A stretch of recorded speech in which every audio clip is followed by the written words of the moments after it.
So find 5 reasons that empower you. Why is it that you deserve your goal? What are the 5 reasons that you won't give up when life catches you on the blind side? When the messenger of misery visits you, what are you going to do? What will keep you in the game when life knocks you to the canvas? See, the Buster Douglas that fought in the last fight was not the Buster Douglas that fought Mike Tyson. See, the Buster Douglas that got knocked down while fighting Mike Tyson had gotten out of an alcohol recovery center. His mother had died. His wife was ill with a terminal illness. He was considered a nothing, a bum. So when he got knocked down, Buster Douglas had a reason to get back up, because he said, I'm dedicating this fight to the memory of my mama.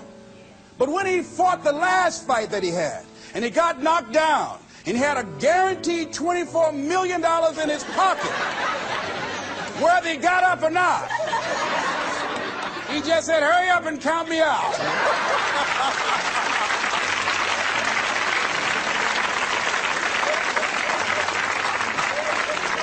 And I don't blame him. Why get hurt? He said, no, why'd you leave so soon? Somebody's about to get hurt, me. So you've got to have some reasons that when life knocks you down, and it's going to, it's going to knock you down. When people disappoint you, and that's going to happen. When they betray you, and that's going to happen. When they lie to you, and that's going to happen. When they say, oh, you can count on me, and they won't show up, and that's going to happen. When you want to throw in the towel and give up yourself, and that's going to happen. When life collapses on you and catch you on the blind side, it drop you to your knees and start choking you. You got a dream? No, I ain't got no dream. And that's going to happen. What reason can you remember that you can call on, that you can reach on, that can make you get back up? Find that reason. Because when life had knocked me down, I said, life, I'm doing this because I want to make my mama proud of me. I'm doing this because I want my children to have a better life than what I had. I'm doing this because all my life I've been told I'd be a loser, that I wouldn't make it. All my life I heard people say, Mamie, take them back to the welfare department. I'm doing this to make them alive. I believe, like Frank Sinatra, he said, the best revenge in life is massive success. I'm doing this so I can become massively successful. And with that kind of courage, with that kind of affirmation and reason to empower me, I got a saying that when life knocks you down, try and land on your back, because if you can look up, you can get up. All right?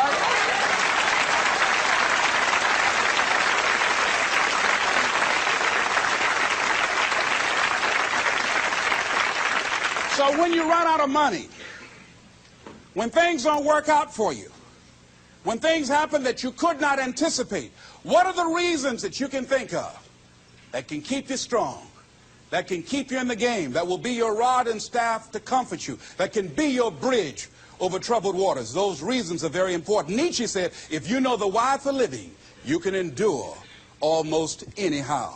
So find out the reasons that you do what you do. Find out the reasons that will make you strong, that will make you walk by faith and not by sight, that will make you pursue your dream when everybody is against you or don't believe in you no more.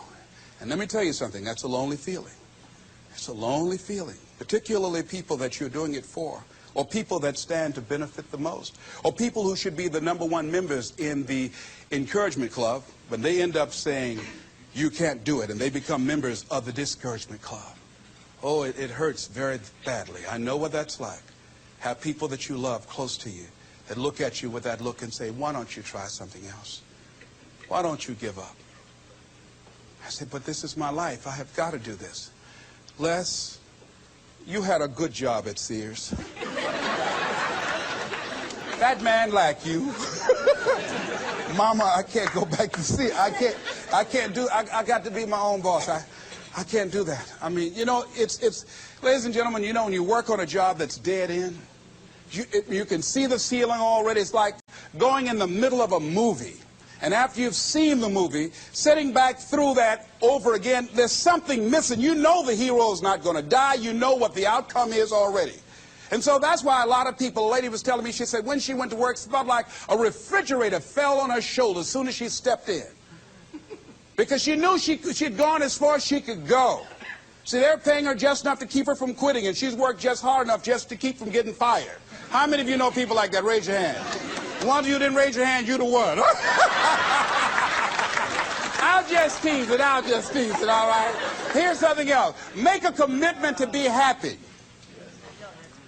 See, You know, I have you laughing a lot. See, life is too short going through it looking homely, tired, and ugly. Sometimes we take life too seriously. Oh, no. Make a commitment to be happy. Find little things just to get tickled about.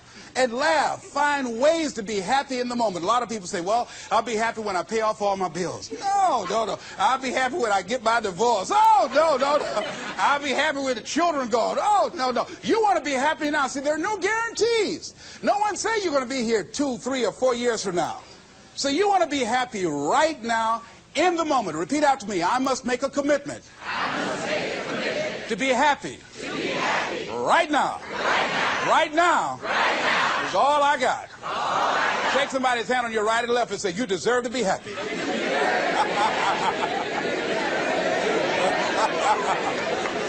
Make a commitment to be happy, because life now has new meaning for you. Just enjoying the sunset, or just looking at life, or looking at nature, going for a walk. It's the little things in life that counts. Here's something else that you want to begin to do in order to make this your decade. You want to begin to get all the toxic people out of your life. Hello? Energy drainers, get them out of your life. See, ladies and gentlemen, it takes a lot of energy to reach your goal. It takes a lot of emotional, mental, and spiritual energy to reach your goal.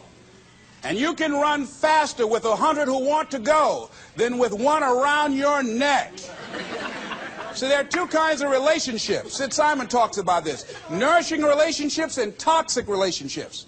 Nourishing relationships are the relationships that inspire you.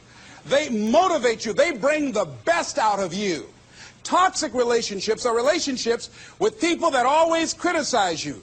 All they can do is find fault. All they can do is just exploit your weaknesses. All they can do is remind you of the mistakes that you've made in the past. These people are bad for your health. Toxic people can run your blood pressure up. One apple can spoil a whole barrel. One negative energy drainer can spoil your whole life. I know people whose lives have been ruined because somebody wasn't good for them. See, there are some people that aren't good for you. Hello?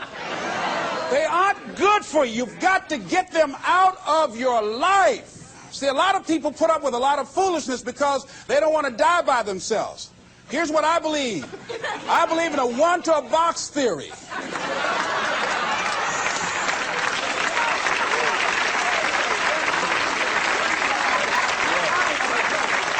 Ask this question of yourself. Make a list of who you communicate with most and ask yourself the question, what kind of person am I becoming because of this relationship? Is it helping me to grow mentally and emotionally and spiritually? Am I becoming a better person because of this relationship? Do they bring out the best in me? Do they inspire me? Do they encourage me to develop my greatness? Do they make me stretch? So you got to look at the people in your life and find out, what kind of person are you becoming because of that relationship? My mother used to say, birds of a feather flock together. You run around with losers, you will end up a loser.